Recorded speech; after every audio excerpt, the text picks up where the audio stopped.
కార్పొరేటర్లు కూడా చాలా భయభ్రాంతులు అయ్యారని హ్మ్. వాళ్ళే చెప్తున్నారు స్వయంగా. ఎలా జరిగిందో వివరిస్తున్నారు. ఇదంతా కూడా చేసింది శంకర్ యాదవ్ అనే ఒక టీడీపీ అతను. ఇక్కడ లోకేష్‌కి దగ్గరగా ఉండి స్పోర్ట్స్ కోటాలో ఒక మంచి పదవిలో ఉంటున్న వ్యక్తి ఆధ్వర్యంలో ఇదంతా జరిగింది. ఇండైరెక్ట్‌గా లోకేష్ హ్యాండ్ ఉందనేది ఒక ఓకే వార్త. సార్. హ్మ్. రెండవదేందంటే అక్కడ ఆరణి శ్రీనివాసులు జనసేన తరపున ఎమ్మెల్యేగా ఉన్న అతను యాక్టివ్‌గా దీంట్లో పార్టిసిపేట్ చేస్తున్నాడని నిన్నంతా గూడా ఈ వార్తలొచ్చింది. ఇప్పుడు అర్లీ మార్నింగ్ ఇంకొక సంచలనం అయింది. అదేందంటే ఎమ్మెల్సీని కిడ్నాప్. ఎమ్మెల్సీ గూడా దీంట్లో ఎక్స్ అఫిసియో మెంబర్ అంటారు. ఆయనకి కూడా ఓటు హక్కు ఉంటది. సో, హ్మ్. నిన్న జరగాల్సిన ఎన్నిక ఈరోజు పోస్ట్‌పోన్ అయింది కాబట్టి ఇతన్ని గాని కిడ్నాప్ చేస్తే ఇతను ఓటు పడదని హ్మ్. జెప్పి ఇతన్ని మార్నింగ్ అతను పేరు సిపాయి సుబ్రహ్మణ్యం. ఆయన తిరుపతిలో ప్రముఖ యూరాలజిస్టు, కిడ్నీ హుహు. స్పెషలిస్టు. హ్మ్. తనుకి ఒక రష్ అనే ఒక హాస్పిటల్ గూడా వెరీ పాపులర్ తిరుపతిలో. హ్మ్. సో, ఆయన్ని నైటు ఎత్తుకుపోయారు ఇంటికొచ్చి గుర్తు తెలియని వ్యక్తులు అని ఆరోపిస్తున్నారు. సో, అదొకటి తెలియాల్సి అయితే ఉంది. ఈలోగా హైకోర్టుకి లేళ్ల అప్పిరెడ్డి అని వైసీపీ ఎమ్మెల్సీ ఆయన నిన్న కోర్టులో కార్పొరేటర్లకి భద్రత లేదు, పోలీసులు పట్టించుకోలేదు, పోలీసులు ఎదురుగానే ఈ దాడి జరిగింది. హ్మ్. పోలీసులు ఎదురుగానే కార్పొరేటర్లని బస్సులోంచి బలవంతంగా దించి పట్టుకుపోయారు. అయినా గూడా పోలీసులు చూస్తూ ఊరుకున్నారు తప్ప ఏం చేయలేదని హైకోర్టుకు మొరబెట్టుకున్నారు. హైకోర్టు ఇమ్మీడియేట్‌గా తిరుపతి ఎస్పీని ఆదేశించింది. వీళ్ళు ఎక్కడుంటే అక్కడి నుంచి సెనేట్ హాల్, ఎస్‌వి యూనివర్సిటీలో సెనేట్ హాల్ ఉంటది. హ్మ్. ఆ సెనేట్ హాల్‌లో ఎన్నిక. ఎస్‌వి యూనివర్సిటీ వరకు వీళ్ళకి భద్రత కల్పించాలి అనేది హైకోర్టు ఆదేశించింది. అట్లాగే వైసీపీని గూడా మీరు ఎస్పీకిని కలిసి ఎస్పీకి వినతి పత్రం అందజేయండి. మీ సమస్యల్ని ఎస్పీకి చెప్పండి. అనేది గూడా ఆర్డర్ జేసింది. ఈరోజు విచారణ గూడా హ్మ్. హైకోర్ట్‌లో ఉంది. దాంతో పాటు అది నిన్నంతా జరిగింది. Okay sir. ఇప్పుడేమో అర్లీ మార్నింగ్ నుంచి కిడ్నాప్ వ్యవహారం హ్మ్. వినిపిస్తుంది. అట్లాగే అభినయ్ రెడ్డి పోలీసులు కొంతమంది వైసీపీ వాళ్ళని వైసీపీ వాళ్ళ మీద కేసులు పెట్టి రాజేష్ అనే ఒక వైసీపీ కార్పొరేటర్‌ని అలిపిరి పోలీసులు అరెస్ట్ చేసి తీసుకెళ్లారు.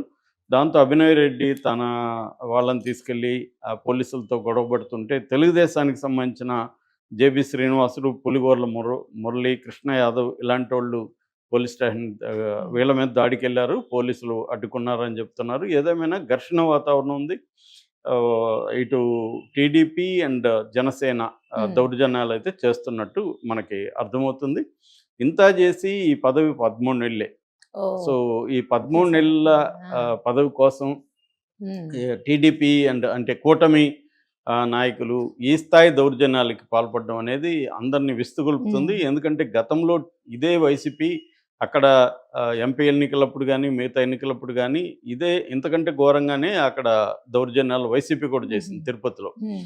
సో, వాళ్ళ దౌర్జన్యాల్ని రోజు ఫ్రంట్ పేజీలో రాసేవాళ్ళప్పుడు దానివల్లనే వాళ్ళకి 11 ఇచ్చారు. వీళ్ళ అరాచకాలను భరించలేక అని ఇటు చంద్రబాబు, లోకేష్, పవన్ కళ్యాణ్ పదే పదే చెప్పేవాళ్ళు. ఇప్పుడు వాళ్ళ మనుషులు హ్మ్. ఇలా చేస్తుంటే వీళ్ళు మౌనం వహించారు. ముఖ్యంగా పవన్ కళ్యాణ్ ఎందుకంటే తన ఎమ్మెల్యే వాళ్ళ ఎమ్మెల్యే కొడుకు వాళ్ళే అక్కడ దగ్గరుండి అన్నీ చేస్తుంటే పవన్ కళ్యాణ్ ఇప్పటివరకు నోరు విప్పట్లేదు. హ్మ్. అంటే పవన్ కళ్యాణ్ నేచర్ గమనిస్తే ఆయన సెలెక్టివ్ రెస్పాన్స్ అనేది మనకు అర్థమైపోతుంది. తనకు ఉపయోగం ఉంటే అతను ఏవైనా మాట్లాడతాడు, కొటేషన్‌లు ఇస్తాడు. చాలా ఆవేశంగా ఊగిపోతుంటాడు. హ్మ్. ప్రజలకు ఉపయోగం ఉండే అంశాల్లో మాత్రం తనకు ఉపయోగం లేదనుకుంటే దాంట్లో అసలు నాకేమి వినబడదు, కళ్ళు కనబడవు అనే మూడు కోతల సిద్ధాంతాన్ని ఇతను అప్లై చేస్తూ సైలెంట్‌గా ఉంటాడు. ఇది హ్మ్. మనం ఈ 8 నెలల్లో కూడా గమనించొచ్చు. అవును అంటే సార్. ఎక్కడైతే లోకేష్‌ని, చంద్రబాబుని ఇబ్బంది పెట్టి తను హీరోగా ప్రొజెక్ట్ అవ్వాలనుకుంటాడో అక్కడ మాత్రమే స్పందిస్తాడు తప్ప పీపుల్ సెంట్రిక్ అప్రోచ్ అనేది పవన్ కళ్యాణ్‌కి జీరో. ఎక్కడా హ్మ్. గూడా ప్రజల సమస్యల మీద స్పందించడం అనేది ఆయన చేయడు. ఆ ప్రజల సమస్యలు తనకు ఉపయోగపడాలి. హ్మ్. అప్పుడే అతను చేస్తాడు. ఇప్పుడు మొన్న గూడా మన ముద్రగడ పద్మనాభం ఇంటి మీద దాడి చేశాడు జనసేన కార్యకర్త. అతని కారుని ట్రాక్టర్‌తో గుద్దాడు. దాని విషయంలో గూడా హ్మ్. ఇప్పటివరకు అతను మావోడా కాదా అనేది గూడా వాళ్ళు తేల్చట్లేదు. సో, ఇప్పటివరకు అతని మీద చర్య తీసుకోవట్లేదు. హ్మ్.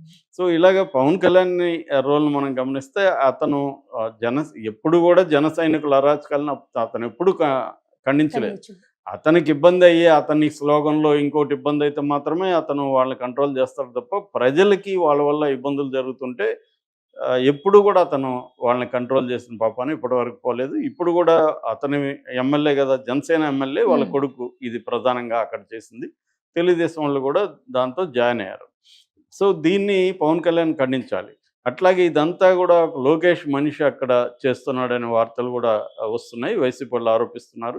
ఇప్పటివరకు చంద్రబాబు గాని, లోకేష్ గాని దీన్ని ఖండించట్లేదు. హ్మ్. ఎందుకంటే ఏ అరాచకాలైతే వైసీపీ చేసిందో అదే అరాచకాల్ని కూటమి చేయడానికి కూటమికి ఎందుకు పదవి అప్పగించాలి? అవును సార్.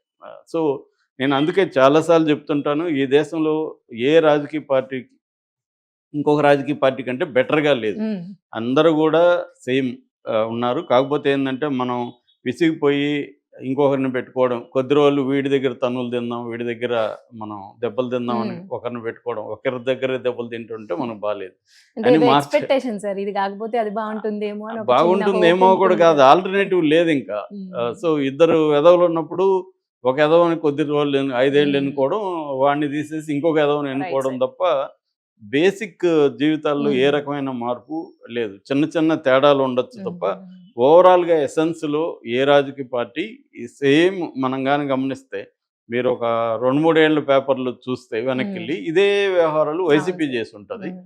వీళ్ళు గగ్గోలు పెట్టుంటారు. వీళ్ళు కోర్టులకెళ్ళుంటారు. ఇప్పుడు అదే కూటమి చేస్తుంది.